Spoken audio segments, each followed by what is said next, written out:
Hello and welcome to your new moon video for the new moon in Leo and the nakshatra of Magha on the 14th of August 2015. The new moon will take place at about 3:53 p.m. in the UK.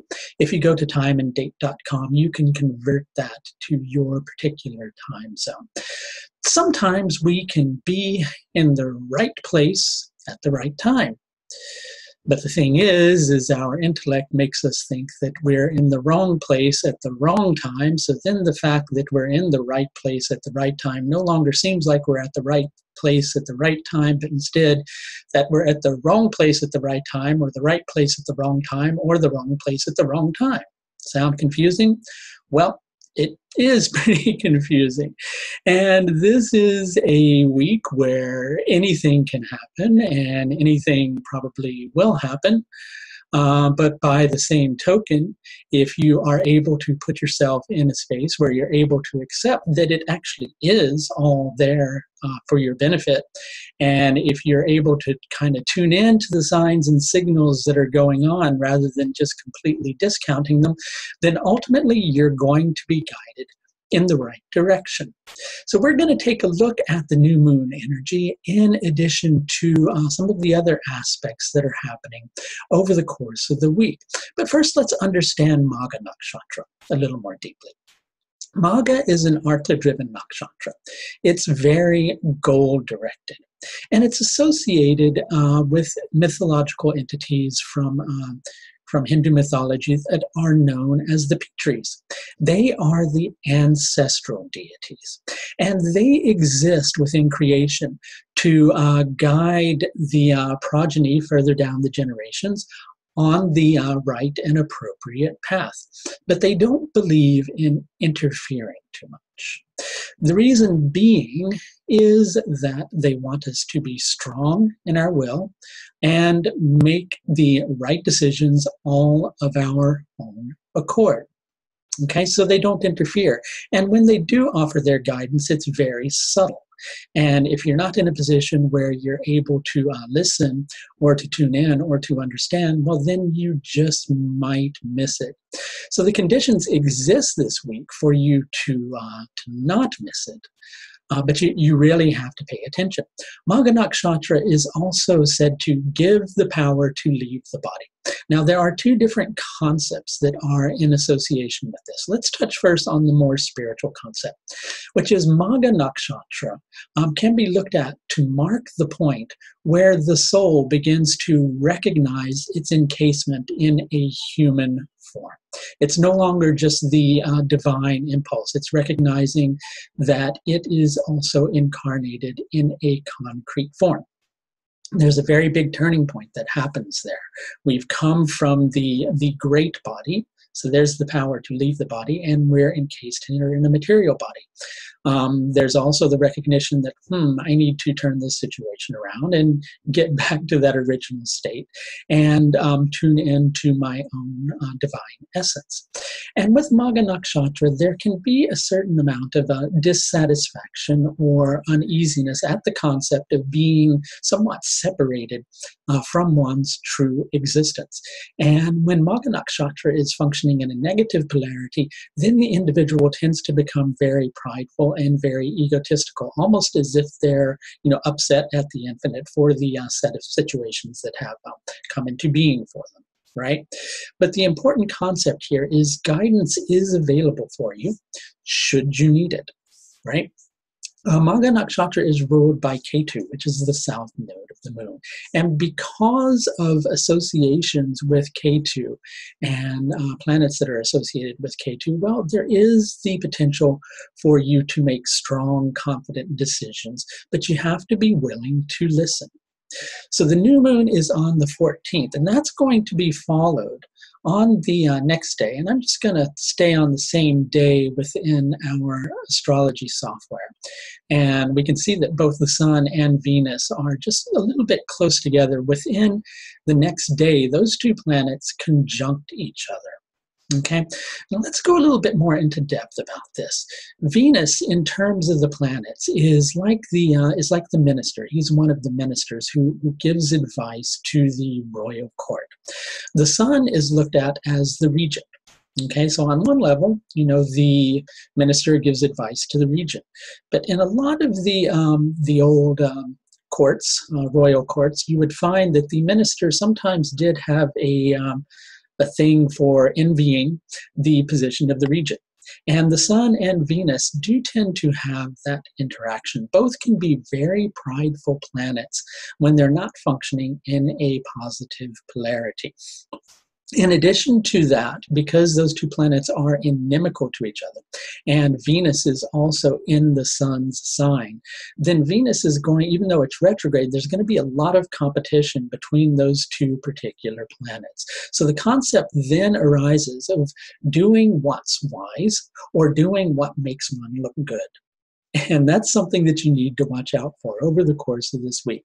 Now, ordinarily, when a planet conjuncts the sun, it becomes somewhat, burned by the rays of the sun and is not able to function as efficiently. But Venus is retrograde, and when a planet's retrograde, it becomes very, very bright, and its prominence is more deeply felt. So these two planets really do have somewhat of a rivalry going on this week. And there is the energy of something kind of condensing or coming into form and finally balancing out, and a recognition of, well, this may be what I need to do, but this is what I feel like doing instead. And I know this has to be the right thing rather than doing that other thing, even though I sense on one level that I might need to do that other thing.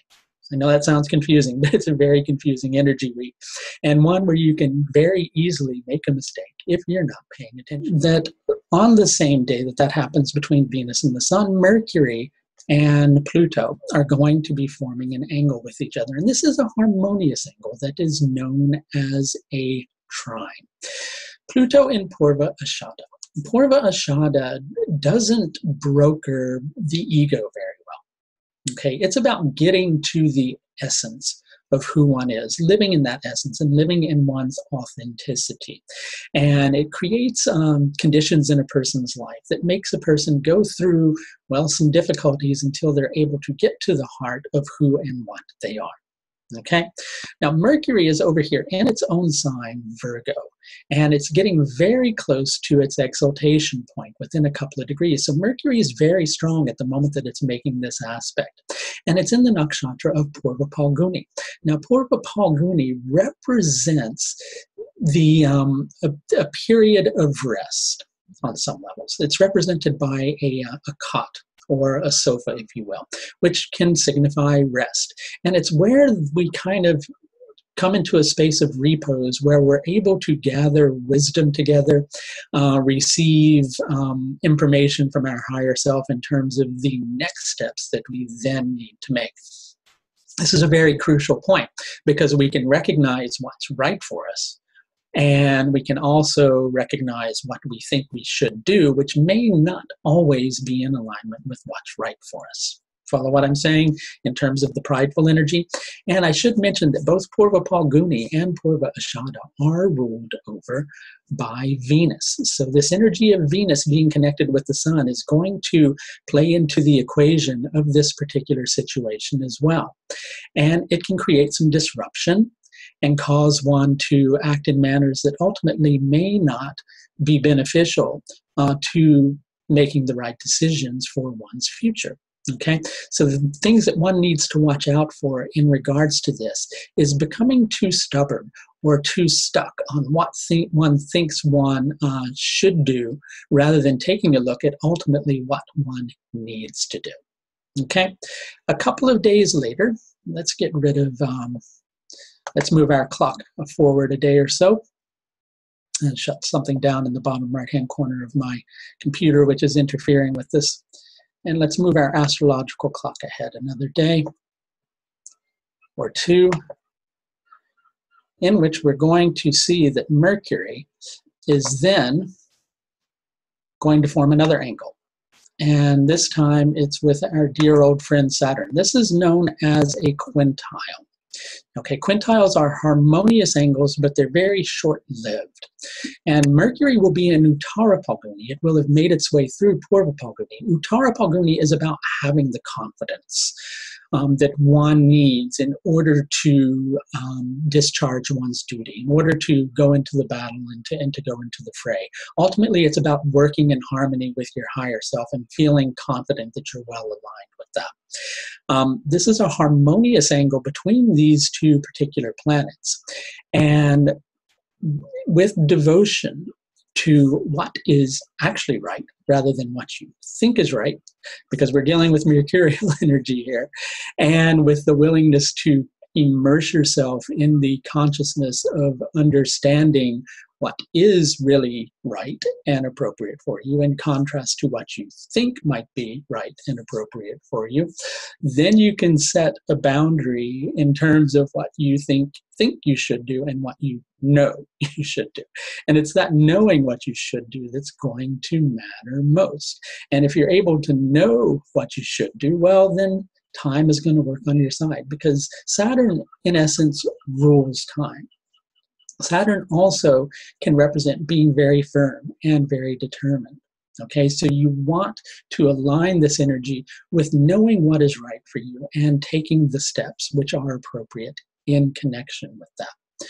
A couple of days later, as we move our astrological clock forward another couple of days, we're going to have an alignment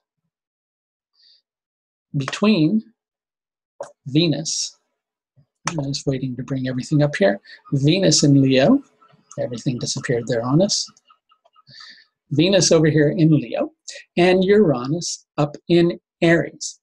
Now, this is about letting the things come into being that need to come into being for a development to take place. Uranus is in Revati Nakshatra, and it has been for quite a while.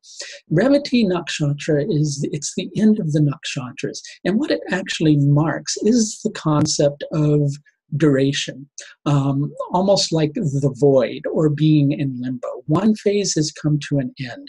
Another cycle has yet to come into being. But Uranus is a very creative planet. In terms of Hindu philosophy, it can be connected to Brahma, the creator, the creative aspect of God. So it creates new forms, but there's a period of limbo right now where something is being created.